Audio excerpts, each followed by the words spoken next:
Hi everyone. सो आज के इस वीडियो में हम लोग पढ़ने वाले हैं कोलिजन्स के बारे में। सो कोलिजन्स बेसिकली हमारा वर्क एनर्जी और पावर वाले चैप्टर का ही एक सब पार्ट है, मतलब उसी चैप्टर का आखिरी का तुम्हारा टॉपिक है कोलिजन। सो इस पार्ट में हम लोग इसी को देखने वाले हैं। सो चलो स्टार्ट करते हैं अभी। सो अभी तक हम लोगों ने ये सारे चैप्टर्स कवर कर लिए हैं। चैप्टर नंबर 6 पे हम लोग हैं। अगर ये सारी वीडियोस तुम लोग देखना चाहते हो तो हमारी फिजिक्स क्लास लेने वाली प्लेलिस्ट को जाकर चेकआउट कर सकते हो, उसका लिंक तुम्हें नीचे डिस्क्रिप्शन में मिल जाएगा। स्टार्ट करते हैं अभी। चलो यहाँ पे सिलेबस हमारा कुछ ये था और पार्ट 1 में हम लोगों ने ये सारे टॉपिक्स कवर कर लिए थे वर्क पावर एनर्जी में, और इस वीडियो में हम लोग देखने वाले हैं कोलिजन्स का सारा कॉन्सेप्ट। सो पार्ट 2 बिगिन करते हैं अभी। सो कोलिजन्स क्या होता है? कोलिजन का सिंपल सा मतलब होता है हिंदी में टक्कर। जब दो चीजें आपस में टकराती हैं तो वहां पे उसको हम बोलते हैं कोलिजन हो रहा है। लेकिन फिजिक्स में कोलिजन क्या कहा जाता है पढ़ते हैं। Collision is any event in which two or more bodies exert forces on each other in a relatively short time। मतलब वही चीज है, जब दो बॉडीज आपस में टकराती हैं और थोड़े से समय के लिए एक दूसरे पे फोर्स लगाती हैं, उसके बाद फिर अलग अलग होकर कहीं निकल जाती हैं। हो सकता है दोनों बॉडीज स्टिक कर जाएं और फिर साथ में कहीं निकल जाएं। सो यहाँ पे कोलिजन में कई केसेस बनते हैं, वो सारे केसेस हम देखेंगे। बट ब्रॉडली दो ऑब्जेक्ट्स जब एक दूसरे के साथ टकराएंगे तो वहां पे जो फिजिक्स लगेगी वो हम पढ़ने वाले हैं कोलिजन्स टॉपिक के अंदर। तो कोलिजन्स हमें रियल लाइफ में बहुत जगह पे देखने को मिलते हैं। जैसे मान लो कभी तुम लोगों ने अगर कैरम का गेम खेला होगा तो वहां पे जब स्ट्राइकर स्ट्राइक करता है तो वहां पे तुम्हारा स्ट्राइक वाला पीस जाके टकराता है बाकी सारे पीसेस के साथ, और वहां भी कोलिजन होता है। कभी तुमने बॉलिंग की होगी तो बॉलिंग में क्या होता है, बॉलर बॉल को ऐसे फेंकता है और वो जाके तुम्हारी बॉटल से जाके टकराती है और बॉटल्स को गिरा देती है, वहां भी कोलिजन है। और इन गेम्स के अलावा मान लो स्कूल में तुम पढ़ने जाते हो, मान लो तुम दौड़ के आ रहे हो और देख नहीं पाए, सामने से कोई और लड़का भी आ रहा था, उससे तुम टकरा गए। तो ऐसे बहुत से केसेस होते हैं जहां हम कोलिजन्स को देख सकते हैं रियल लाइफ में। ठीक है, दो कारें आपस में एक्सीडेंट हो जाता है उनका, सो वो भी एक कोलिजन है। लेकिन हम वो सारी चीजों के बारे में नहीं पढ़ने वाले हैं। हम यहाँ पे सिंपल छोटे छोटे ऑब्जेक्ट्स का या पार्टिकल्स का कोलिजन पढ़ने वाले हैं। चलो देखते हैं। मान लो यहाँ पे ए एक छोटी सी बॉडी है और बी एक छोटी सी बॉडी है जिनके मासेस हैं m1 और m2। तो बिफोर कोलिजन ये एक दूसरे की तरफ इतनी वेलोसिटी के साथ आ रही थी। हो सकता है ये दूसरी तरफ जा रहा होता, ऐसे टकरा जाता। कई केसेस हो सकते हैं, हमने उनमें से एक केस माना है कि ए ऐसे जा रही है बॉडी और बी ऐसे जा रही है बॉडी और दोनों आके ऐसे टकरा गए। तो टकराने के बाद आफ्टर कोलिजन ये दोनों इस तरह इस स्टेट में हैं। अब आफ्टर कोलिजन क्या होगा, ये दोनों स्टिक हो जाएंगे कि अलग अलग निकल जाएंगे, वो बात की बात है। तो यहाँ पे बेसिकली यही तुम्हारा एक कोलिजन का एग्जाम्पल मैंने यहाँ पे ड्रॉ किया हुआ है। आई होप कोलिजन का कॉन्सेप्ट तुम्हारे दिमाग में थोड़ा सा गया होगा, क्या है, किस बारे में हमें पढ़ना है। और यहाँ पे एक और बात कि किसी भी तरह का कोलिजन हो, अभी हम टाइप्स ऑफ कोलिजन पढ़ेंगे, कोई भी टाइप का कोलिजन होगा वहां पे कुछ और होना हो, एक चीज जरूर कंजर्व होती है, वो होता है तुम्हारा मोमेंटम। तो ये पॉइंट हम याद रखेंगे कि जब भी हमारे कोलिजन की बात आएगी तो वहां पे लीनियर मोमेंटम हमेशा कंजर्व होता है। ठीक है, तो इसी की मदद से हम सम्स को सॉल्व करेंगे और डेरिवेशंस भी करेंगे। जब भी तुम्हारा कोलिजन होगा वहां पे लीनियर मोमेंटम हमेशा कंजर्व होता है, ये बात हम याद रखेंगे। अब हम बात करते हैं टाइप्स ऑफ कोलिजन की, कितने तरह के कोलिजन्स होते हैं और कितने तरह के डेरिवेशंस बेसिकली हमें देखने हैं, इससे हमें मतलब है। तो यहाँ पे एक हमारा होता है इलास्टिक कोलिजन। इलास्टिक का मतलब ऐसा नहीं कि इलास्टिक का कोलिजन हो रहा है। इलास्टिक कोलिजन हम उस तरह के कोलिजन को कहते हैं जहां पे हमारा मोमेंटम तो कंजर्व हो ही हो और साथ में पार्टिकल्स का काइनेटिक एनर्जी भी कंजर्व हो जाए, रिमेन्स कांस्टेंट। तो जहां पे काइनेटिक एनर्जी और मोमेंटम दोनों कंजर्व होते हैं उस तरह के कोलिजन को हम क्या बोलते हैं, इलास्टिक कोलिजन बोलते हैं। फिर इनइलास्टिक कोलिजन क्या होगा, यहाँ पे क्या होता है, सिर्फ momentum, only momentum is conserve, but यहाँ पे जो काइनेटिक एनर्जी होता है वो कंजर्व नहीं होता, तो उसको हम बोलते हैं इनइलास्टिक कोलिजन। ठीक है, तो यानी कि एनर्जी, काइनेटिक एनर्जी और मोमेंटम दोनों कंजर्व होंगे तो उस तरह के कोलिजन को बोला जाएगा इलास्टिक कोलिजन। ये डेफिनेशन हमें याद रखनी है बिकॉज ये कॉन्सेप्ट हम डेरिवेशन में यूज कर रहे होंगे। इलास्टिक कोलिजन में मोमेंटम काइनेटिक एनर्जी दोनों कंजर्व कराएंगे। इनइलास्टिक में क्या होता है, सिर्फ मोमेंटम कंजर्व होता है, काइनेटिक एनर्जी कंजर्व नहीं होती है। तो यहाँ पे जो फोर्सेस लगते हैं इलास्टिक में वो सारे कंजर्वेटिव फोर्सेस होते हैं, और जो इनइलास्टिक कोलिजन में फोर्सेस लगेंगे वहां पे कुछ फोर्सेस या सारे के सारे फोर्सेस तुम्हारे नॉन कंजर्वेटिव फोर्सेस होते हैं। तो ये पॉइंट भले मत याद रखना, लेकिन ये जरूर याद रखना, इनइलास्टिक में सिर्फ मोमेंटम को कंजर्व कराना है, इलास्टिक में मोमेंटम और काइनेटिक एनर्जी दोनों को कंजर्व कराना है। मेन पॉइंट यही है। फिर उसके बाद इनइलास्टिक कोलिजन में एक और केस आ जाता है जहां पे दो बॉडीज आई, कोलाइड करी, उसके बाद फिर साथ में स्टिक होके आगे की तरफ बढ़ने लगती हैं। तो ऐसे केस को हम बोलते हैं परफेक्टली इनइलास्टिक कोलिजन। ये कब होता है? जब after the collision two bodies stick to each other. तो इस तरह के न्यूमेरिकल्स अभी हम आगे कर रहे होंगे, जहां पे दो बॉडीज आएंगी, कोलाइड करेंगी, एक दूसरे में स्टिक हो जाएंगी और फिर वो किधर जाएंगी ये हमको निकालना है। सो यहाँ पे बेसिकली ये होता है तुम्हारा परफेक्टली इनइलास्टिक कोलिजन। सो तीन तरह के कोलिजन हमारे हो गए, इलास्टिक, इनइलास्टिक और तीसरा परफेक्टली इनइलास्टिक। आई होप समझ में आया होगा। अब हम स्टार्ट करते हैं अपने डेरिवेशंस के साथ, बिकॉज इस चैप्टर में मोस्टली न्यूमेरिकल से ज्यादा डेरिवेशंस हैं, मतलब न्यूमेरिकल भी हैं लेकिन डेरिवेशन पे हमें ज्यादा फोकस करना है यहाँ पे। तो यहाँ पे तीन डेरिवेशंस मेनली हैं हमारे।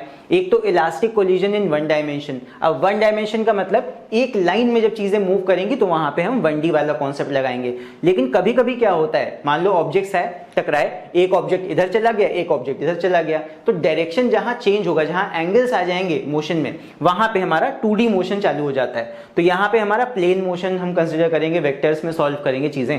तो यहाँ पे हमको देखो तीन देखने हैं, इलास्टिक कोलिजन इन 1D, फिर इनइलास्टिक कोलिजन इन 1D, ये दोनों डेरिवेशंस अभी हम देखेंगे। फिर उसके बाद में इलास्टिक कोलिजन इन 2 डायमेंशन, ये भी हम देख रहे होंगे। चलो स्टार्ट करते हैं अभी अपने पहले डेरिवेशन के साथ, जो कि है इलास्टिक कोलिजन इन 1 डायमेंशन। ये क्या होता है? देखो इलास्टिक कोलिजन में मैंने तुम्हें एक बात बताई थी कि यहाँ पे तुम्हारा मोमेंटम भी कंजर्व होता है और काइनेटिक एनर्जी भी कंजर्व होती है। तो दोनों चीजें कंजर्व होती हैं। तो यहाँ पे दोनों चीजों की मदद से, मतलब law of conservation of energy और साथ साथ law of conservation of momentum की मदद से हम यहाँ पे कुछ चीजें डिराइव करने वाले हैं। चलो देखते हैं। मान लो फॉर एग्जाम्पल हमारे पास दो ऑब्जेक्ट्स हैं या दो बॉडीज हैं जो अभी u1 वेलोसिटी के साथ और u2 वेलोसिटी के साथ आगे बढ़ रही हैं। मान लो ये वेलोसिटीज कम ज्यादा हैं u1 और u2, तो कहीं ना कहीं जाके ये स्ट्राइक करेंगे बॉडीज, आपस में ये दोनों स्ट्राइक करे, एक दूसरे से कोलाइड हो गए, यहाँ पे हो गया कोलिजन।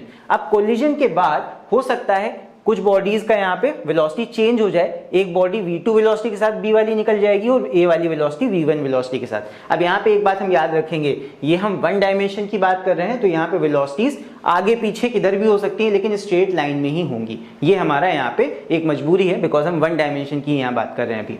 सो यहाँ पे मान लो ये केस हुआ, इनिशियल वेलोसिटी u1 u2 है इन दोनों मासेस का, m1 m2 का, और फाइनल वेलोसिटी हमने v1 और v2 मान लिया है। इतना आई होप समझ में आ गया होगा।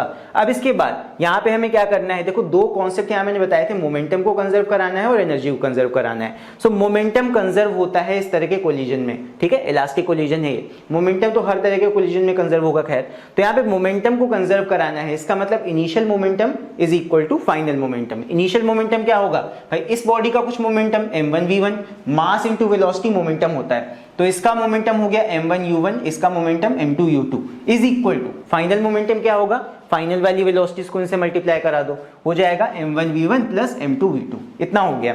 अब ये हम क्यों कर सकते हैं डायरेक्टली बिना वेक्टर लगाए, क्योंकि ये सारी चीजें एक लाइन में ही मूव कर रही हैं। आगे पीछे होती तो माइनस प्लस लगा देते, वो बात अलग है, लेकिन यहाँ पे ये सारी चीजें स्ट्रेट लाइन में जा रही हैं, इसलिए हम सीधे सीधे वैल्यू रख के सॉल्व कर सकते हैं। आगे देखते हैं। अब यहाँ पे थोड़ा सा हम मल्टीप्लाई वगैरह करेंगे और कॉमन ले लेंगे। क्या करेंगे, देखो m1 u1 है, यहाँ पे m1 वाला टर्म इधर ले आओ, m1 v1 को इधर ले आए, फिर उसके बाद m1 कॉमन लिया, ये आ जाएगा m1 ब्रैकेट में u1 माइनस v, फिर m2 u2 को इधर लेके गए, क्या होगा, m2 कॉमन आ जाएगा, ये आ जाएगा v2 माइनस और ये u2 माइनस हो जाएगा इधर।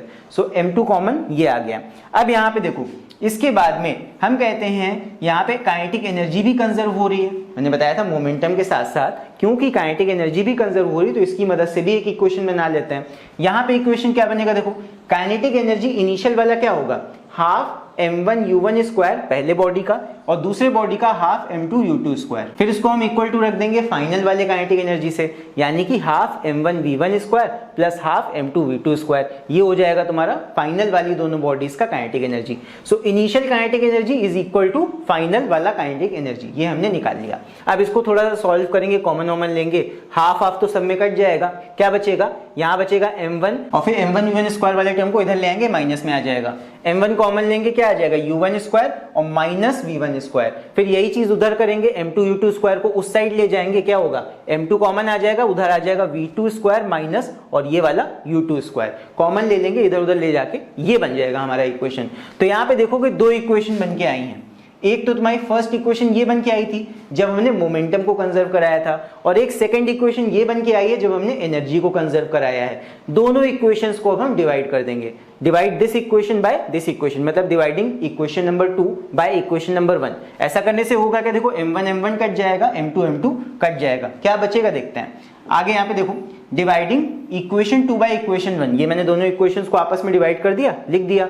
यहाँ पे हो जाएगा तुम्हारा m1 m1 कैंसिल और इधर m2 m2 कैंसिल। क्या बच रहा है, यहाँ पे अंदर बचेगा u1 square minus v1 square. यहाँ पे लगाओ a square minus b square का फॉर्मूला, ये हो जाएगा u1 प्लस v1 और u1 minus v1। u1 minus v1 u1 minus v1 तो कट जाएगा, ऊपर क्या बचेगा, सिर्फ u1 प्लस v1 बचेगा। इसको थोड़ा सा सॉल्व करना है एक्सपैंड करके, यही आ जाएगा। इस साइड भी m2 m2 कट गया, यहाँ पे क्या हो जाएगा a square minus b square का फॉर्मूला, ये आ जाएगा v2 प्लस u2 और v2 माइनस u2, तो v2 माइनस u2 नीचे वाले के साथ कट जाएगा, इधर क्या बचेगा v2 प्लस u2 बचेगा, जो कि यहाँ पे आ गया। तो इसको हम थोड़ा सा रीअरेंज करेंगे, u वाले टर्म से एक तरफ ले आओ, v वाले टर्म से एक तरफ, ये आ जाएगा u1 माइनस u2 और v1 को इधर भेज देंगे v2 माइनस v1, ये आ जाएगा हमारा फाइनल। सो यहाँ पे हमें क्या मिला, यहाँ पे हमें ये देखने को मिल रहा है दैट जो इनिशियल वेलोसिटीज का डिफरेंस है और जो फाइनल वाली वेलोसिटीज का डिफरेंस है वो सेम आ रहा है। इसका मतलब ये कि जो इनिशियल वाला रिलेटिव वेलोसिटी होगा ना दोनों ऑब्जेक्ट्स के बीच का, वो फाइनल वाले रिलेटिव वेलोसिटी से इक्वल होगा। मतलब इनिशियल वेलोसिटीज के बीच का difference will be equal to the final velocities के बीच का डिफरेंस। अब वो बात अलग है, यहाँ पे ऑर्डर बदल जाएगा, पहले u1 माइनस u2 है, आगे तुम्हारा v2 माइनस v1 हो जाएगा। इसका मतलब अगर इधर u1 बड़ा होगा तो फाइनल वाले में v2 बड़ा हो जाएगा, बस इतना ही है। सो यहाँ पे रिलेटिव वेलोसिटी तुम्हारा सेम आता है, कौन से वाले में, elastic collision in one dimension में। अब आगे बढ़ते हैं। नाउ नेक्स्ट यहाँ पे फ्रॉम इक्वेशन 3, ये जो इक्वेशन हमने बनाया है इससे हम क्या निकाल सकते हैं, इससे अगर v2 के लिए फॉर्मूला निकालोगे जो आएगा ये हो जाएगा v2 is equal to v1 को इधर भेज दो जो कि आ जाएगा प्लस v1, सो ये हो जाएगा u1 माइनस u2 और प्लस v1। अब इसका यूज क्या है इसको हम आगे देखते हैं। सो लास्ट इक्वेशन से हमने क्या बनाया, v2 is equal to u1 minus u2 plus v1। अब हम ये क्या करने वाले हैं, इसको पुट करने वाले हैं अपने मोमेंटम वाले इक्वेशन में, जो हमने मोमेंटम को इक्वेट करके इक्वेशन 1 बनाया था। सो उसमें इसको पुट करेंगे। पहले तो ये मैंने लिख लिया m1 u1 माइनस v1 और m2 v2 माइनस u2, यही तो हमने बनाया था इक्वेशन 1। अब इसमें हम v2 को पुट कर देंगे, यानी कि v2 की जगह ये वैल्यू पुट करने वाले हैं। सो देख लो, ये तो ऐसे ही लिख दिया, v2 की जगह मैंने पुट कर दिया u1 minus u2 plus v1 minus u2। अब यहाँ पे एक चीज ध्यान देना, माइनस u2 और माइनस u2 ऐड होके क्या बना लेंगे, माइनस 2u2। तो बाकी सारा इक्वेशन सेम है, बस यहाँ पे ये दोनों ऐड होके माइनस 2u2 हो गया।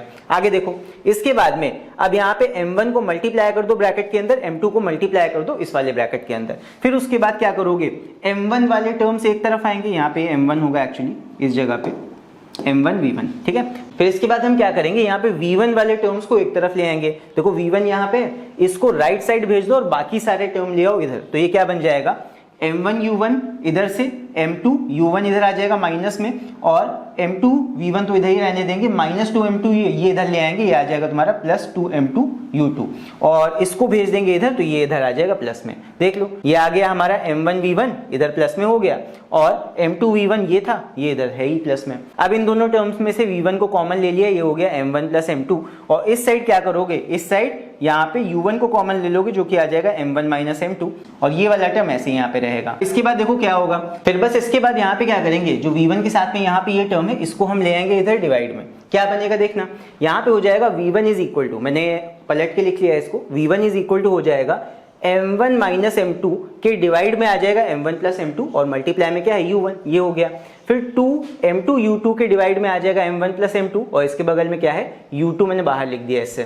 तो यहाँ पे ये हमारा v1 का फॉर्मूला बन गया। तो फर्स्ट बॉडी का जो फाइनल वेलोसिटी है वो हम इस फॉर्मूला से निकाल सकते हैं, ये हमारा फॉर्मूला बन के आ गया। अब सिमिलरली हम क्या करेंगे, यहाँ पे देखो, सिमिलरली यहाँ पे हम इक्वेशन बनाएंगे अब v1 वाला, थर्ड इक्वेशन से बनाएंगे, ये हो जाएगा v1 is equal to v2 plus u2 minus u1, third equation जो मैंने पहले निकाली थी उसी से ये बनाया है। अब इसको फिर से पुट करो कौन से, मोमेंटम वाले इक्वेशन में। मोमेंटम वाला इक्वेशन हमारा क्या है, m1 u1 minus v1 is equal to m2 v2 minus u2, यही है। इसमें इस बार v1 को चेंज करो, पिछली बार हमने v2 को चेंज किया था, इस बार v1 को बदलेंगे, चेंज करते हैं। v1 की जगह ये वैल्यू उठा के रख दो, माइनस साइन है तो ब्रैकेट लगा दिया है मैंने, ब्रैकेट का ध्यान रखेंगे। चलो सॉल्व करते हैं। अब यहाँ पे ब्रैकेट ओपन होगा तो माइनस सब पे लगेगा, क्या हो जाएगा, माइनस v2 और minus u2, minus minus u1 plus का हो जाएगा, जो कि मैंने डायरेक्ट यहाँ पे ऐड करके इसको 2u1 बना दिया है। फिर क्या करो, m1 को मल्टीप्लाई कर दो ब्रैकेट के अंदर, ये हो जाएगा 2m1 u1 minus m1 v2, और उसके बाद m1 u2, m1 को बस मल्टीप्लाई किया है हमने। इधर साइड भी m2 को मल्टीप्लाई कर दो अंदर, ये बन जाएगा एंड ये लाइन आ जाएगा। अब इसके बाद देखो क्या करना है। अगेन जैसे पिछले वाले में हमें V1 कॉमन लेना था, इस बार हमको V2 कॉमन चाहिए, तो V2 वाले सारे टर्म राइट साइड ले आओ। इधर तो एक है ही है, और V2 वाला ये जो टर्म है इसको भेज दो इधर साइड और इसको ले आओ इस साइड, बस। उसके बाद में और सॉल्व कर दो, ये हो जाएगा 2m1u1। यहाँ पे तुम्हारा जब इसको इधर लाए तो यहाँ पे m1 माइनस m2, यहाँ से u2 कॉमन निकल आएगा, फिर इधर v2 कॉमन निकल आएगा, ये आ जाएगा तुम्हारा m1 प्लस m2। लास्ट में क्या करना है, वही काम, इस वाले टर्म को डिवाइड में ले आओ इस तरफ, तो क्या बनेगा देख लो। यहाँ पे बन जाएगा v2 is equal to 2m1u1, u1 आगे लिख दिया हमने, और डिवाइड में आ गया m1 प्लस m2, फिर उसके बाद में प्लस m2 माइनस m1 यहाँ पे लिखा है, डिवाइड में आ जाएगा m1 प्लस m2, और आगे u2 जो था वो मैंने आगे लिख दिया है। सो ये हमारा किसका वेलोसिटी आ जाएगा, velocity of the second object, final velocity आ जाएगा सेकंड वाले ऑब्जेक्ट का। सो ये दो फॉर्मूला हमने डिराइव किए हैं। अब फिक्र ना करो, ये सारा जो मैंने यहाँ पे डेरिवेशन किया है इसका पीडीएफ अगर तुम्हें चाहिए तो हमारा टेलीग्राम चैनल यहाँ पे लिंक दिख रहा होगा, उसको जाके सब्सक्राइब कर लो। इसका पीडीएफ मैं तुम्हें टेलीग्राम वाले चैनल पे पीडीएफ के फॉर्म में प्रोवाइड कर दूंगा, लेकिन उसके लिए टेलीग्राम चैनल को सब्सक्राइब करना, और साथ में अगर इस चैनल पे नए हो तो इस चैनल को भी सब्सक्राइब करना, क्योंकि ऐसा बहुत होता है तुम लोग वीडियोस देख तो लेते हो लेकिन लाइक नहीं करते हो, सब्सक्राइब नहीं करते हो। सो वीडियो को लाइक जरूर करना और चैनल को सब्सक्राइब भी करना। अब यहाँ पे ये दो हमने इक्वेशंस निकाले हैं, फर्स्ट वाले ऑब्जेक्ट का फाइनल वेलोसिटी और सेकंड वाले ऑब्जेक्ट का फाइनल वेलोसिटी, ये हमने फॉर्मूला डिराइव कर लिया है फाइनली। सो इसके बाद अब हम बात कर लेते हैं कुछ स्पेशल केसेस की। सो यहाँ पे दो स्पेशल केसेस हैं हमारे। देखो, अगर मान लो इलास्टिक वाले कोलिजन में दोनों बॉडी का मास सेम हो जाए, मतलब m1 is equal to m2 हो जाए, तो वहां पे क्या होता है देखो, यहाँ पे हम ये जो दोनों फॉर्मूला हमने निकाले थे इसमें m1 और m2 दोनों की जगह ही m अगर रख देंगे तो यहाँ पे v1 का कुछ वैल्यू आएगा, v2 का कुछ वैल्यू आएगा। एक बार तुम लोग निकाल के देखना, m1 और m2 की जगह सिर्फ m रख के सॉल्व करना। तो यहाँ पे सॉल्व करके क्या आता है, यहाँ पे आता है v1 is equal to u2 और v2 is equal to u1। यानी कि देखा जाए कि जब दोनों बॉडी के मासेस सेम होते हैं तो यहाँ पे वेलोसिटीज एक्सचेंज हो जाती हैं।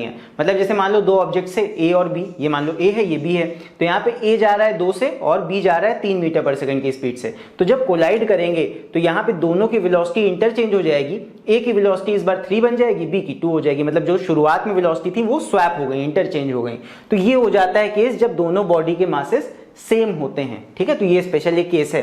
फिर सेकंड स्पेशल केस की बात करते हैं, if target body is at rest, मतलब कि मान लो दो बॉडीज कोलाइड करनी है तो एक बॉडी रेस्ट में है और दूसरी बॉडी आके उस पे कोलाइड कर जा रही है। तो ऐसे केस में क्या होता है, जो सेकंड बॉडी का इनिशियल वेलोसिटी होगा वो 0 रख देंगे हम। तो फॉर्मूला में, यानी कि ये वाला जो फॉर्मूला हमने डिराइव किया था अभी पीछे, इसमें u2 को रख दो 0, तो ये टर्म तो 0 हो गया यहाँ पे, ये वाला और ये वाला, क्या बचा, सिर्फ u1 वाला टर्म बचता है। तो यहाँ पे क्या आ जाएगा, v1 will be equal to ये बचेगा और v2 will be equal to ये बचेगा, ये हो जाएगा यहाँ पे।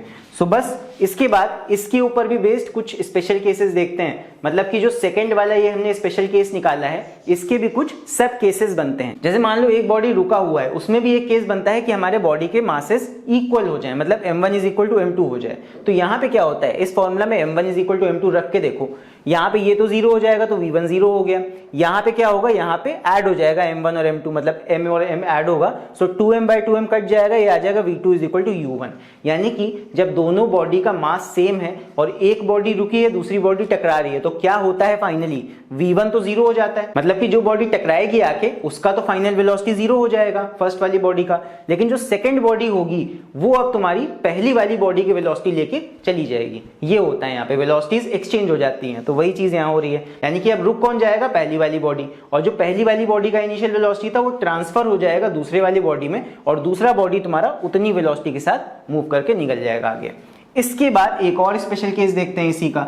सेकंड स्पेशल केस ये है, if target body B is very very heavy, मतलब मान लो जो रुकी हुई बॉडी है वो बहुत ज्यादा हैवी है। जैसे मान लो अर्थ बहुत हैवी है, उस पे हम एक छोटा सा बॉल ऐसे टकरा रहे हैं, तो क्या अर्थ मूव करेगी, अर्थ नहीं मूव करेगी, हैवी वाली बॉडी रुक जाएगी।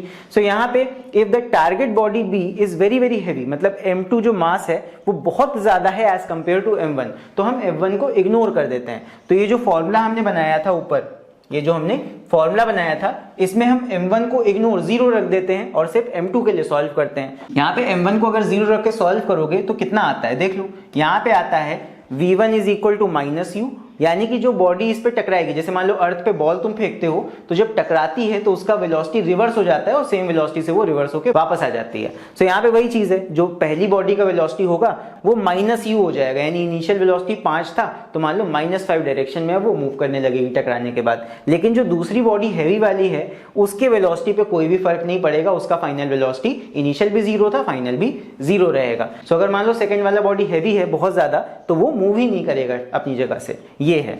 इसके बाद लास्ट केस देख लेते हैं। अब मान लेते हैं एक दूसरा केस जहां पे जो बॉडी टकरा रहा है, स्ट्राइकिंग वाला बॉडी वो हैवी है और जिससे टकरा रहा है वो बॉडी हल्की है। तो ऐसे केसेस में हम क्या करेंगे, यहां पे इस बार m2 को 0 रख के सॉल्व करेंगे तो कितना आता है, v1 आ जाता है u, मतलब जो फाइनल वेलोसिटी होगा पहली वाली बॉडी का उस पर कोई फर्क नहीं पड़ेगा भाई, जितनी वेलोसिटी से हमारा भारी वाला ऑब्जेक्ट मूव कर रहा है उतनी ही वेलोसिटी से वो फाइनली भी मूव करता रहेगा। लेकिन जो हल्का वाला बॉडी होगा उसका वेलोसिटी हो जाता है ट्वाइस ऑफ u1, मतलब जो पहले बॉडी का इनिशियल वेलोसिटी था 5 मान लो था, तो दूसरा हल्का वाला ऑब्जेक्ट अब 10 मीटर पर सेकंड यानी दुगनी स्पीड से आगे भाग जाएगा। सो ये यहाँ पे सॉल्व करके आता है। ये कैसे आया, ये तुम्हारा इन्हीं दो फॉर्मूला में वैल्यू रख के आया है। यहाँ पे m2 को 0 रख दो और सॉल्व कर दो, आ जाएगा इसमें। ठीक है, आई होप ये स्पेशल केसेस समझ में आ गए होंगे।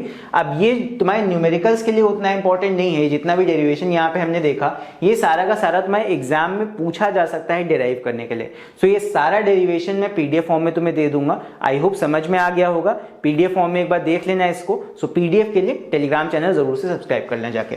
चलो इसके बाद आते हैं सेकंड टाइप के अपने कोलिजन पे, जो कि होता है इनइलास्टिक कोलिजन। इनइलास्टिक कोलिजन के बारे में हमने क्या जाना था, दैट यहाँ पे मोमेंटम तो कंजर्व होता है लेकिन एनर्जी कंजर्व, मतलब काइनेटिक एनर्जी कंजर्व नहीं होती है। देखो सिस्टम की ओवरऑल एनर्जी तो सेम रहेगी लेकिन यहाँ पे काइनेटिक एनर्जी जो होगी पार्टिकल्स की वो लॉस हो जाती है, तो ये हो जाता है तुम्हारा इनइलास्टिक कोलिजन। अब यहाँ पे इसके लिए फॉर्मूला डेराइव करते हैं। सो यहाँ पे क्या होगा, देखो मान लो दो ये ऑब्जेक्ट्स हैं, मास m1 और m2 है, u1 और u2 वेलोसिटी से आगे जा रहे हैं, टकराए आपस में ये जुड़ गए। तो जब ये जुड़ जाते हैं ना तो उसको बोला जाता है perfectly inelastic collision. Perfectly inelastic collision कब होगा, जब ये दोनों ऑब्जेक्ट्स आए और टकरा गए और स्टिक कर गए एक दूसरे के साथ। अब ये स्टिक करके ही आगे जाएंगे। सो ये परफेक्टली इनइलास्टिक कोलिजन का हम डेरिवेशन देख रहे हैं बेसिकली। ठीक है, तो चलो यहाँ पे देखते हैं। सो यहाँ पे क्या होता है, सिर्फ मोमेंटम ही कंजर्व होता है। सो यहाँ पे हमारा इक्वेशन क्या बन के आएगा, m1 u1 plus m2 u2, ये इनिशियल मोमेंटम हो गया, that will be equal to, जब दोनों बॉडी जुड़ गए हैं तो उनका मास भी हम इकट्ठा लेंगे। सो ये हो जाएगा m1 प्लस m2 इनका टोटल मास, और अब ये कितनी वेलोसिटी से जा रहे हैं, v वेलोसिटी से, इसको हम मल्टीप्लाई कर देंगे v से। सो ये हमारा फॉर्मूला बन जाता है किसका, परफेक्टली इनइलास्टिक कोलिजन के लिए। सो चलो अभी इसी के ऊपर बेस्ड एक न्यूमेरिकल करते हैं तो तुम लोग को ज्यादा अच्छे से समझ में आएगा। जैसे मान लो ये एक न्यूमेरिकल है, यहाँ पे इसको सॉल्व करते हैं, रीड करते हैं पहले इसको। यहाँ पे है a neutron mass 1.67 into 10 to the power 27 kg। तो एक न्यूट्रॉन है, न्यूट्रॉन बहुत ही छोटा पार्टिकल है, moving at a speed of, इसका स्पीड हमको दे रखा है 1 into 10 to the power 8 metre per second, collides with a deuteron, इसका मास दे रखा है, एक दूसरा पार्टिकल ड्यूट्रॉन है और उसका मास ये दे रखा है, और ये रेस्ट पे है। मतलब एक पार्टिकल न्यूट्रॉन है, ड्यूट्रॉन से टकरा रहा है, न्यूट्रॉन तो एक स्पीड से आ रहा है लेकिन ड्यूट्रॉन रेस्ट पे, तो ये टकराएगा आके इससे, तो ये पार्टिकल रेस्ट पे है, याद रखना। तो यहाँ पे ये टकराव हुआ, कोलिजन हुआ, और बाद में बोला गया है एंड स्टिक्स टू इट, चिपक गया जाके उससे। उसके बाद में फिर ये दोनों आगे बढ़ने लगे साथ में चिपक के। तो यहाँ पे बोला गया है find the speed of the composite particle.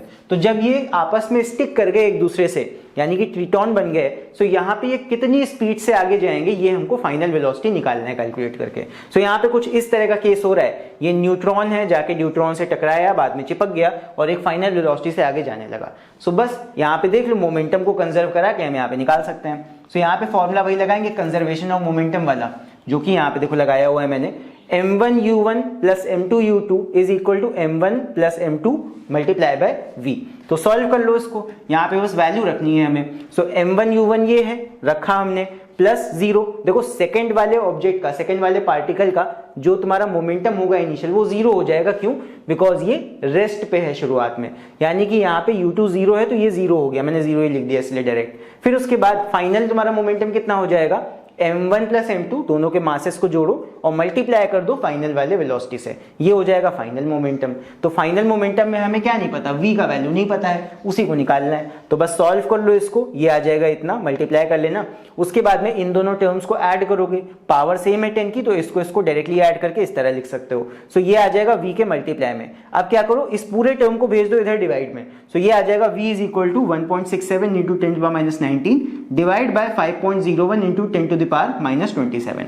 अब इसको चाहे कैलकुलेटर से सॉल्व कर लो, चाहे अगर सीबीएसई बोर्ड में हो तो मैनुअली सॉल्व कर सकते हो। यहाँ पे 10 की पावर्स को सॉल्व कर लो और इसको डिवाइड करना, कितना आ जाएगा 3.33 इंटू 10⁻7 मीटर पर सेकेंड। सो ये आ जाएगा इस क्वेश्चन का आंसर। आई होप समझ में आ गया होगा, एक बार देख लो, अगर कहीं पे भी कोई भी दिक्कत हो, कोई भी प्रॉब्लम आए तो नीचे कमेंट्स में लिख के पूछ सकते हो। चलो बढ़ते हैं अभी अगले क्वेश्चन की तरफ। तो सेकंड क्वेश्चन हमारा है ये, यहाँ पे है a body of mass 2 kg moving with a velocity of 3 metre per second. तो ये 2 kg मास की बॉडी है which is moving with a velocity of 3 metre per second. Now it collides head on, मतलब head to head टकराव हो रहा है with a second body of mass 1 kg coming from the opposite direction with a velocity of 4 metre per second. तो ऐसा case है, इस बार रुकी हुई बॉडी नहीं है, इस बार वो भी उधर से आ रही है, ये भी इधर से आ रहे हैं और दोनों टकरा रहे हैं। बहुत ही धमाकेदार कोलिजन होने वाला है इस बार। सो यहाँ पे ऐसा कुछ है, ए बॉडी है बी बॉडी है, दोनों ऑपोजिटली इस तरह मूव कर रहे हैं। यहाँ पे फर्स्ट वाली बॉडी का वेलोसिटी 3 मीटर पर सेकेंड है, दूसरी बॉडी का वेलोसिटी 4 मीटर पर सेकेंड है, लेकिन ऑपोजिट डायरेक्शन में। यहाँ पे पहली बॉडी का मास है इतना और दूसरी बॉडी का मास है इतना। अब यहाँ पे क्या होगा, आगे बढ़ते हैं। After collision the two bodies stick together, ये कीवर्ड है, ये तुम्हारा कौन सा है, inelastic collision, perfectly inelastic collision है। यहाँ पे स्टिक करके दोनों बॉडी। अब हमसे पूछा गया है find the velocity of the sticked bodies. दोनों बॉडी जुड़ गई, कहां जाएंगी, कितनी वेलोसिटी से जाएंगी, ये निकालना है। तो चलो सॉल्व करते हैं। अगेन ये तुम्हारा इनइलास्टिक कोलिजन है, तो यहाँ पे मोमेंटम सिर्फ कंजर्व होगा। सो यहाँ पे कंजर्वेशन ऑफ मोमेंटम लगाओ, ये हो जाएगा m1u1 plus m2u2, initial momentum हो गया दोनों बॉडीज का, is equal to m1 plus m2v। तो ये निकालना है, बस इसमें वैल्यू रख दो, सॉल्व कर लो। अब यहाँ पे ये जीरो नहीं होगा सेकंड वाला मोमेंटम, मतलब इनिशियल में, क्योंकि यहाँ पे इस बार बी वाला ऑब्जेक्ट भी हमारा मूव कर रहा है, दोनों ही बॉडीज मूविंग है, तो दोनों का अपना अपना इनिशियल मोमेंटम होगा। तो बस रखते हैं वैल्यू, ये हो जाएगा 2 इंटू 3 प्लस ये हो जाएगा 1 इंटू 4, सिर्फ नहीं रखेंगे, माइनस का 4 रखेंगे, बिकॉज इधर का वेलोसिटी इस डायरेक्शन में है और ये वाला वेलोसिटी इस डायरेक्शन में, तो अपोजिट है, तो एक को हमें नेगेटिव मानना पड़ेगा। तो मैंने इधर वाले को पॉजिटिव मान लिया है, इस डायरेक्शन को पॉजिटिव मान लिया है और इस डायरेक्शन को निगेटिव मान लिया है। मानने को तुम किधर को भी पॉजिटिव निगेटिव मान सकते हो, बट यहाँ पे मैंने इस तरह माना है, प्लस और माइनस, प्लस इस तरफ माइनस इस तरफ, तो इसलिए इसको माइनस का ले लिया है। Is equal to m1 plus m2, जो मासेस हैं ऐड कर दो, मल्टीप्लाई बाय वेलोसिटी। सॉल्व कर लो बस इसको, ये आ जाएगा 6 minus 4 is equal to 3 times v, ये आ जाएगा 2 इज इक्वल टू 3v, यानी v is equal to 2/3 metre per second. और ये डायरेक्शन किधर होगा, देखो प्लस में आंसर आया है, इसका मतलब जिधर हमने प्लस माना था उसी तरफ बॉडी मूव करेगी, यानी ए का डायरेक्शन हमने प्लस माना था, तो ए के डायरेक्शन में ही, यानी फाइनली हम राइट में ही मूव करते हुए आगे निकल जाएंगे। सो आई होप ये वाला क्वेश्चन तुम लोग को समझ में आया होगा। अगर समझ में आ गया हो तो अभी हम लोग बढ़ते हैं अपने अगले डेरिवेशन की तरफ। अब ये एक ऐसा क्वेश्चन है जो एग्जाम में पूछा जा सकता है, तो इसीलिए इसका डेरिवेशन भी मैं करा दे रहा हूं। यहाँ पे है, मान लो क्वेश्चन आता है prove that kinetic energy is lost in N inelastic collision. मान लो प्रूफ करने के लिए आ जाए कि इनइलास्टिक कोलिजन में एनर्जी का लॉस होता है, काइनेटिक एनर्जी लॉस होती है, तो कैसे बताएंगे हम। देखो बिफोर कोलिजन हमारा इनिशियल काइनेटिक एनर्जी कितना होगा, that will be equal to, अगर एक दो पार्टिकल्स हैं, एक m1 मास का एक m2 मास का, और दोनों का वेलोसिटी u1 और u2 मान लो हमने ले लिया, लेट हमने करके लिख दिया, तो यहाँ पे इनिशियल काइनेटिक एनर्जी कितना होगा, half m1 u1 square plus half m2 u2 square, ये हमारे दोनों ऑब्जेक्ट्स का इनिशियल काइनेटिक एनर्जी होगा। फिर आफ्टर कोलिजन क्या होगा, आफ्टर कोलिजन तो दोनों आके स्टिक कर गए ना, जुड़ गए आपस में, तो यहाँ पे आफ्टर कोलिजन दोनों का काइनेटिक एनर्जी बन जाएगा half m1 plus m2 times v का स्क्वायर, ये हो गया। अब हम मान लेते हैं कोलिजन कौन सा वाला है, कि एक बॉडी टकरा रहा है, ये वाला बॉडी रेस्ट में है, यानी u2 को 0 मान लो, ऐसा इसलिए कर रहे हैं ताकि डिराइव कर सकें आगे। तो एक को रेस्ट में मान लो और एक ऑब्जेक्ट आके इससे टकरा रहा है, तो ऐसा केस लेते हैं। तो यहाँ पे हम u2 को 0 मान लेते हैं फॉर ईज, यानी कि आसानी के लिए let m2 be at rest, second वाले मास को हम रेस्ट पे ले लेते हैं, तो यानी कि u2 0 हो जाएगा। यहाँ पे तुम्हारा u2 कहाँ पे है देख लो, उसको 0 रख दो, फर्स्ट वाले में इसमें u2 को 0 रख देंगे, तो क्या बचेगा, देखो अगर हम रेशियो निकालें दोनों काइनेटिक एनर्जीज का, तो ये हो जाएगा ke2 upon ke1 is equal to, इसका काइनेटिक एनर्जी लिखो half m1 plus m2 times v का स्क्वायर डिवाइड बाय ke1 का फॉर्मूला लिख दो, हाफ ये हो जाएगा m1u1 स्क्वायर, लेकिन इसको नहीं लिखेंगे बिकॉज u2 को हमने क्या मान लिया 0, तो ये टर्म खत्म हो गया। आई होप इतना समझ में आया। अब इसके बाद देखो क्या करना है, बस इसको सॉल्व कर देना है और कुछ नहीं करना। अब बस यहाँ तक अगर समझ में आ गए तो इसको सॉल्व कर लेंगे। देखो वैसे तो अब यहाँ पे हम क्या करेंगे, देखो यहाँ पे दिक्कत ये है कि इसको हम और आगे सॉल्व नहीं कर सकते, हम हाफ हाफ कट कर सकते हैं, लेकिन यहाँ पे v का वैल्यू हमें कहीं से चाहिए होगा तभी हम इसको आगे सॉल्व कर पाएंगे। तो वो हम निकालेंगे अपने, जो हमने शुरुआत में फॉर्मूला देखा था ना, यहाँ पे लीनियर मोमेंटम को हम कंजर्व करा रहे थे इसी वाले केस में, जो कि आ रहा था m1u1 plus m2u2 is equal to m1 plus m2v। तो यहाँ पे मोमेंटम को कंजर्व करा के हमने ये इक्वेशन बना लिया, इसमें u2 को 0 रख दो, क्या बन जाएगा m1u1 is equal to m1 plus m2 times v। यहाँ से अगर v का वैल्यू निकालें ये आ जाएगा m1u1 upon m1 plus m2, तो ये बन गया हमारा v का वैल्यू। अब इस v के वैल्यू को उठा के अपने ke वाले रेशियो में रख दो यहाँ पे और सॉल्व कर लो। सॉल्व करते हैं, चलो इसको आगे देखो, ke2 upon ke1 is equal to, यहाँ पे हो जाएगा हाफ हाफ कट जाएगा, ये बचेगा m1 plus m2 divide by m1u1 square, इतना लिख दिया। और v स्क्वायर की जगह हमने क्या लिखा, v का वैल्यू रख दो m1u1 upon m1 plus m2, और v का स्क्वायर है यहाँ पे इसलिए यहाँ भी स्क्वायर लगा दिया। ठीक है, अब इसको सॉल्व करते हैं, ध्यान से समझना है इसको। यहाँ पे आ जाएगा ये m1 प्लस m2, ये वाला ब्रैकेट, इसमें क्या किया, स्क्वायर खोल दिया, ये लगा दिया m1 स्क्वायर u1 स्क्वायर, और डिनोमिनेटर में m1 प्लस m2 का होल स्क्वायर यहाँ पे आ गया, डिनोमिनेटर में था तो यहाँ पे डिनोमिनेटर में चला जाएगा ये नीचे इस तरह। अब यहाँ पे ये जो है m1 u1 स्क्वायर ये ऐसे लिख दिया। अब दिख रहा है क्या क्या कट सकता है, u1 स्क्वायर कट जाएगा, एक m1 से एक m1 कट जाएगा, तो ऊपर सिर्फ एक m1 बचेगा। फिर उसके बाद में m1 प्लस m2 ये पूरा ब्रैकेट नीचे वाले ब्रैकेट के साथ कटेगा, और नीचे स्क्वायर है तो नीचे का एक बचेगा सिर्फ। सो इसीलिए यहाँ पे क्या बच रहा है, ये आ जाएगा m1 और अपॉन में m1 प्लस m2। सो ये आ गया हमारा रेशियो फाइनल काइनेटिक एनर्जी और इनिशियल काइनेटिक एनर्जी का। अब यहाँ तुम खुद ध्यान से देखो, ऊपर का रेशियो कम है, ये रेशियो जो है न्यूमरेटर इसमें कम है, डिनोमिनेटर ज्यादा है, इसका मतलब फाइनल वाला काइनेटिक एनर्जी कम है और इनिशियल वाला ज्यादा है। यही तो बता रहे हैं कि K2 कम होगा और K1 ज्यादा होगा, बिकॉज यहाँ पे वैल्यू राइट साइड में देख सकते हो, ऊपर कम है नीचे ज्यादा है। तो यहाँ पे हमको ये पता लगा that K1 is greater than K2, मतलब इनिशियल काइनेटिक एनर्जी जो नीचे वाला है ये ज्यादा है as compared to the final kinetic energy. So यहाँ पे लॉसेस हो रहे हैं तभी तो तुम्हारा फाइनल वाला काइनेटिक एनर्जी कम हो रहा है। सो यहाँ से हम कह सकते हैं hence kinetic energy is lost in an inelastic collision. So ये डेरिवेशन तुम्हारे एग्जाम में इस तरह पूछा जा सकता है। यहाँ पे क्वेश्चन यही आ जाएगा that prove that kinetic energy is lost in N inelastic collision. तो इस तरह क्वेश्चन आएगा तो यही डेरिवेशन हम कर देंगे। अगर ये पीडीएफ चाहिए हो तो टेलीग्राम चैनल हमारा ज्वाइन कर लेना, बिकॉज इस सेशन का जो ये पीडीएफ है पूरा, ये सारे डेरिवेशंस ये मैं वहीं पे प्रोवाइड करूंगा पीडीएफ फॉर्म में। चलो बढ़ते हैं आगे अभी अगले टॉपिक की तरफ। लास्ट हमारा है इलास्टिक कोलिजन इन 2 डायमेंशंस। अब यहाँ पे काफी इंपॉर्टेंट है बिकॉज यहाँ पे हम 2 डायमेंशंस में डील करने वाले हैं। तो 2 डायमेंशंस आ गया, मतलब यहाँ वेक्टर्स में हमको डील करना पड़ेगा। सो अगर तुम्हें वेक्टर्स को रिजॉल्व करने में प्रॉब्लम होती है तो पहले मेरा ये वाला वेक्टर्स का वीडियो जाके देख लेना जरूर से, तभी तुम ये समझ पाओगे। ठीक है, तो यहाँ पे रिजॉल्व करके ही हमें सॉल्व करना पड़ेगा।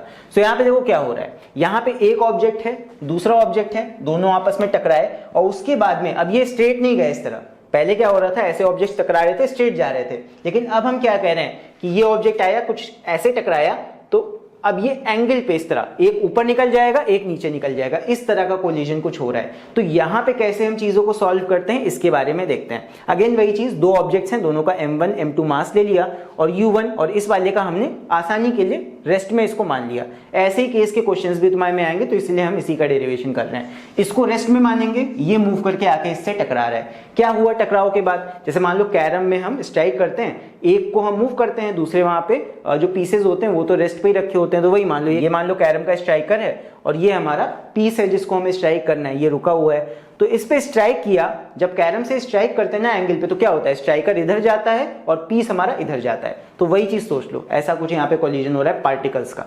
ऐसा कुछ है, एक पार्टिकल इधर जा रहा है, यहाँ पे एंगल्स मान लेते हैं, ये θ1 एंगल पे मान लो निकल गया और ये वाला पार्टिकल θ2 एंगल पे निकल गया। कहां से, जिस तरह हमने स्ट्राइक किया था उससे, उसके कंपैरिजन में ये θ1 एंगल पे यूं जा रहा है और ये θ2 एंगल पे ऐसे जा रहा है, मतलब एक्स एक्सिस के कंपैरिजन में तुम ले सकते हो। तो 2 एंगल बनेंगे, एक इस वाले पार्टिकल के वेलोसिटी का और एक इस वाले बी वाले पार्टिकल के वेलोसिटी का। अब यहाँ पे इसको कैसे सॉल्व करेंगे, कैसे इसको देखेंगे, बात करते हैं इसकी। सो जैसे ही हमारा 2 डायमेंशंस आ जाता है वहां पे चीजों को हमें रिजॉल्व करना ही पड़ता है।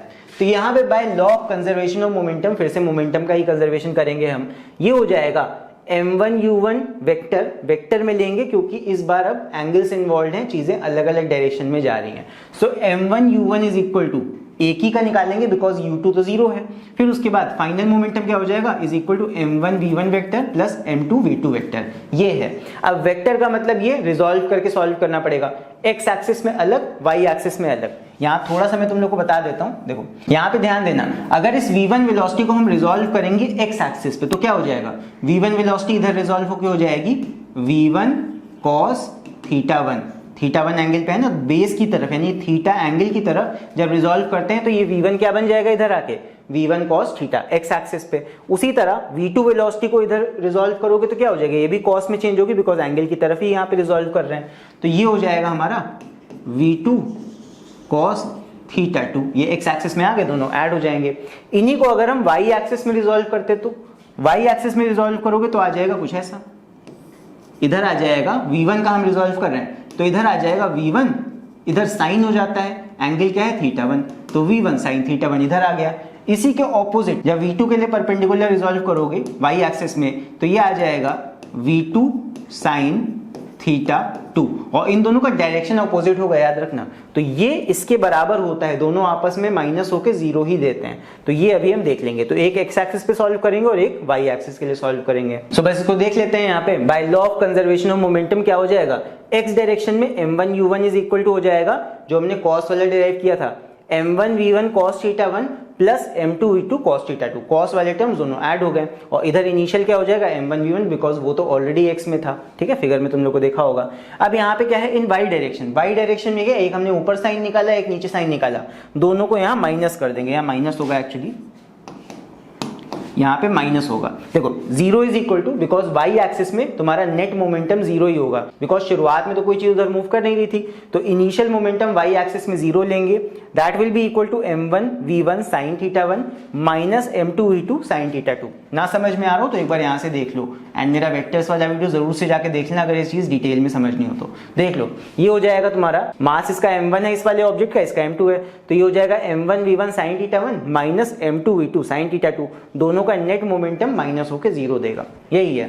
तो बस सॉल्व कर लो इसको भी, तो ये तुम्हारे दो इक्वेशन देखो बन के आ जाएंगे, एक तुम्हारा ये इक्वेशन बना, एक तुम्हारा ये इक्वेशन बना, इन्हीं दोनों की मदद से हम चीजें यहाँ पे सॉल्व कर रहे होते हैं, ठीक है। एक और यहाँ इक्वेशन बनेगा, क्योंकि ये तुम्हारा इलास्टिक कोलिजन का हम डेरिवेशन कर रहे हैं, तो इलास्टिक कोलिजन में काइनेटिक एनर्जी भी कंजर्व होती है, ये भी हम याद रखेंगे।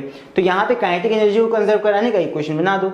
एनर्जी तुम्हारी स्केलर होती है तो वहां पे वेक्टर कुछ नहीं लगेंगे, एनर्जी का फॉर्मूला सीधे बनेगा half m1u1 square, second body का एनर्जी इसलिए नहीं निकाल रहे बिकॉज उसका वेलोसिटी जीरो है, हमने जीरो रेस्ट में माना है सेकेंड बॉडी को, is equal to half m1v1 square plus half m2v2 square, ये हो गया। अब यहाँ पे यही हमारा हाफ सारा कट जाएगा, क्या बचेगा m1u1 square is equal to m1v1 square plus m2v2 square, ये बन गया थर्ड इक्वेशन। तो तीन इक्वेशन बने हैं, इन्हीं तीनों इक्वेशन की मदद से जो भी वैल्यू हमको निकालना होता है वो हम निकाल सकते हैं। यही तुम्हारे तीन इक्वेशन है, चाहो तो देख लो, स्क्रीनशॉट लेना हो ले लो अपने मन के लिए, अदरवाइज मैं पीडीएफ तो प्रोवाइड कर ही दूंगा अपने टेलीग्राम चैनल पे। चलो अभी इसी के ऊपर बेस्ड एक क्वेश्चन करते हैं, तब तुम लोगों को ज्यादा अच्छे समझ में आएगा। ये क्वेश्चन है, रीड करते हैं इसको। सो यहाँ पे है 10 kg बॉल ए, एक बॉल है A, moving at a speed of 8 metre per second, collides, यहाँ पे ये कोलाइड कर रही है with 20 kg ball B initially at rest, B वाला बॉल रेस्ट पे है, ए वाला बॉल इससे आके स्ट्राइक कर रहा है। यहाँ पे मैंने बना दिया है, वैसे देखना हो देख लो, बी वाला बॉल रेस्ट पे है, इसका मास है 20 kg, इससे टकराएगा आके ए वाला बॉल, इसका वेलोसिटी है 8 मीटर पर सेकेंड, इसका मास दे रखा है 10 kg। ये केस है। टकराव के बाद क्या होगा, आगे ये दिया हुआ है, after collision the balls A and B moves along directions making angles of 30 degree 45 degree. A जाएगा 30 डिग्री पे ऐसे और B जाएगा 45 डिग्री पे ऐसे नीचे की तरफ, दोनों का अपोजिट डायरेक्शन होगा, ये भी बता दिया गया है। Move along directions making angles of इतना इतना respectively with the initial direction of motion A। तो इनिशियल डायरेक्शन कैसे था, ऐसे था, यानी x एक्सिस के अलोंग था, इनिशियल डायरेक्शन x एक्सिस के अलोंग था, इसके अलोंग 30 डिग्री पे A ऐसे निकल जाएगा, 45 पे B ऐसे निकल जाएगा, यही है सीक्वेंस में हमको बताया रिस्पेक्टिवली। A वाला 30 पे है, B वाला 45 पे है। तो किसी बच्चे का क्वेश्चन हो सकता है सर इधर B को क्यों नहीं लेंगे, बिकॉज क्वेश्चन में ही हमको कहा है कि A हमारा 30 पे है, B हमारा 45 पे है, यहाँ पे रिस्पेक्टिवली कहा गया है। फिर आगे पढ़ते हैं, find the final speeds of the balls A and B। तो यहाँ पे फाइनल वेलोसिटी V1 और V2 हमें निकालनी है। तो बस फिगर हो गया, अब इसको सॉल्व करते हैं। कैसे निकालेंगे देख लो, अगेन वही चीज है, एक बार एक्स एक्सिस के लिए सॉल्व कर लो, एक बार वाई एक्सिस के लिए मोमेंटम को कंजर्व करा के सॉल्व कर लो, आंसर तुम्हारा आ जाएगा। तो देख लो पहले एक्स एक्सिस में देखो, यहाँ पे क्या हो जाएगा m1u1 प्लस 0 मैंने लिख दिया है बिकॉज यहाँ पे 0 ही हो जाएगा इसका मोमेंटम दूसरे बॉडी का। सो इसका इनिशियल मोमेंटम m1u1 10 into 8 80 आ गया है। इधर क्या हो जाएगा राइट साइड में, राइट साइड में एक्स एक्सिस के हमें कंपोनेंट्स निकालने पड़ेंगे, यानी कौन से, कॉस वाले। ये हो जाएगा v1 cos 30, ये हो जाएगा तुम्हारा v2 cos 45, बिकॉज इधर का एंगल 45 है, याद रखना एंगल जो होता है v2 cos 45 लेंगे इधर। तो बस ऐड करा दो, ये हो जाएगा m1u1 is equal to m1v1 cos 30 plus m2v2 cos 45। ये जो रिजॉल्व वाला काम है ये मैंने वेक्टर्स वाले वीडियो में समझाया है, चाहो तो उसको जाके एक बार देख लेना अगर यहाँ पे कोई भी प्रॉब्लम आती है तो। ये मैं बार बार इसीलिए कह रहा हूँ बिकॉज बाय एक्सपीरियंस मुझे पता है बच्चों को सबसे ज्यादा दिक्कत कहाँ पे आती है, रिजॉल्व करने में। रिजॉल्व करने की टेक्निक मैंने अपनी इस वाली वीडियो में बताई हुई है एंड उसका लिंक तुम्हें नीचे डिस्क्रिप्शन में मिल जाएगा, वहां पे जाके उसको देख सकते हो। तो चलो सॉल्व करते हैं आगे इसको। यहाँ पे हो जाएगा 80 इज इक्वल टू, यहाँ पे 2 से काट दो 5√3 बचेगा v1 प्लस ये बचेगा, यहाँ पे हमने √2 से मल्टीप्लाई डिवाइड कर दिया, रैशनलाइज कर दिया, ये आ जाएगा √2 ऊपर, नीचे 2 बचेगा, 2 से 20 कट जाएगा 10 आ जाएगा, 10√2 v2। अब इसको सॉल्व कर लो, यहाँ पे 5 कॉमन ले लो, 5 से काट दो, इधर आ जाएगा 16, ये बचेगा √3 v1 प्लस 2√2 v2। अब यहाँ पे थोड़ा सा अरेंज करके इसको लिख लेंगे, मतलब लेफ्ट राइट ऐसे स्वैप कर दो, ये आ जाएगा √3 v1 plus 2√2 v2 is equal to 16। ये बन गया इक्वेशन नंबर 1। आगे देखते हैं, अब यही काम वाई एक्सिस के लिए करो। वाई एक्सिस में साइन वाले कंपोनेंट होंगे, तो यहाँ पे 0 is equal to, because Y axis में नेट मोमेंटम तुम्हारा 0 होता है, so 0 is equal to m1v1 sin 30 minus m2v2 sin 45। भाई ऊपर वाले ऑब्जेक्ट का एंगल इतना था तो m1v1 sin 30 हो गया, नीचे वाले बॉडी का हमारा एंगल 45 दिया हुआ था, नीचे sin 45 हो जाएगा। सॉल्व कर लो वैल्यू रख के, ये हो जाएगा 10v1 इंटू साइन 30 का वैल्यू 1/2, 20v2 sin 45 का वैल्यू 1/√2। साइन और कॉस के एंगल्स के वैल्यू तुम्हें पता होनी चाहिए, स्टैंडर्ड एंगल्स के। तो यहाँ पे इसको सॉल्व कर लो, 10 को 2 से काट दो, 5v1 बचेगा माइनस, यहाँ पे √2 से मल्टीप्लाई डिवाइड करके रैशनलाइज कर लो, ऊपर √2 और नीचे 2 बचेगा, तो 2 से 20 कट जाएगा, 10√2 बचेगा ऊपर। बस इसको सॉल्व कर लो, माइनस 10√2 को इधर ले आओ, ये प्लस का हो जाएगा, 5 से 10 काट दो, इधर बचेगा कितना, ये हो जाएगा तुम्हारा 2√2 v2, यानी v1 is equal to 2√2 v2 आ जाएगा। बस ये जो सेकंड इक्वेशन का वैल्यू है ये उठा के रख दो फर्स्ट इक्वेशन में और उसको सॉल्व कर लो, बिकॉज साइमल्टेनियसली तो कर नहीं पाओगे। यहाँ पे इसका वैल्यू v1 का वैल्यू उठा के यहाँ पे रख दो और सॉल्व कर लो। तो यहाँ पे देख लो, put this value in equation 1। Equation 1 हमारी ये है, √3 v1 plus 2√2 v2 is equal to 16।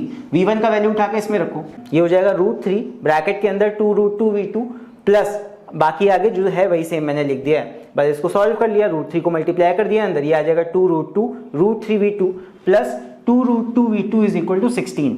अब यहाँ पे एक काम कर सकते हो, √2 दोनों में से कॉमन लेके भेज दो 16 के नीचे, ये सिंपल हो जाएगा। ये बचेगा v2 कॉमन ले लिया, बचा 2√3, ये बचेगा सिर्फ √2 तो कॉमन लेके भेज दिया दूसरे साइड, प्लस यहाँ पे भी सिर्फ 2 बचेगा बिकॉज √2 कॉमन लेके हमने भेज दिया दूसरे साइड। ये थोड़ा सा तुमको देखना पड़ेगा यहाँ पे।